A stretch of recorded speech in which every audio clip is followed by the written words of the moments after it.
বর্ষাকালের সিজনে লোটে ঝুড়ো হবে না, এটা হতেই পারে না। তোমরা যারা আমার মতো লোটে মাছের ঝুড়ো খেতে পছন্দ করো তাদের জন্য আজকে এই রেসিপিটা। তো তার জন্য প্রথমেই লাগছে লোটে মাছ, আদা রসুন বাটা, আর এখানে জিরে ধনে মিক্স করে রেখেছি, আর লাগছে পেঁয়াজ কুচি, একটু ধনে পাতা, টমেটো। প্রথমেই মাছটার মধ্যে লবণ আর লেবু দিয়ে আমি খানিকক্ষণ মাখিয়ে রাখছি। তারপর কড়াইতে সর্ষের তেল গরম করে পেঁয়াজটাকে লাল লাল করে ভেজে নেব।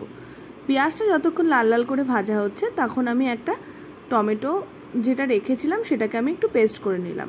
এরপর পেঁয়াজটা যখন ভাজা হয়ে গেছে তখন আমি টমেটো পেস্টটা এর মধ্যে দিয়ে একটু ভাজা ভাজা করে নিচ্ছি, লবণ আর সামান্য একটু হলুদ দিয়ে। ততক্ষণই ভাজবো যতক্ষণ না এর কাঁচা গন্ধটা চলে যাচ্ছে। তারপর আমি এখানে আদা আর রসুন যেটা আমি বেটে রেখেছি সেটাকে আমি দিয়ে খানিকক্ষণ কষিয়ে নেব। খানিকক্ষণ কষিয়ে নেওয়ার পরে যে মিশ্রণটার মধ্যে আমি গুলে রেখেছিলাম একটু ধনে, একটু জিরে গুঁড়ো আর একটু লাল লঙ্কার গুঁড়ো সামান্য জল দিয়ে, সেটাকে আমি মিশ্রণটা দিয়ে দিলাম। এটাকে দিয়ে ততক্ষণই কষাবো যতক্ষণ এই মশলাটা থেকে তেলটা ছেড়ে আসছে। তেলটা ছেড়ে দিলেই বুঝবো যে মশলাটা আমার কষানো হয়ে গেছে। তারপরে আমি এর মধ্যে লোটে মাছগুলোকে অ্যাড করে দেব। লোটে মাছগুলোকে দিয়ে তারপরে ভালো করে কষিয়ে নিলেই প্রায় রেডি আমাদের লোটে মাছের ঝুড়ো।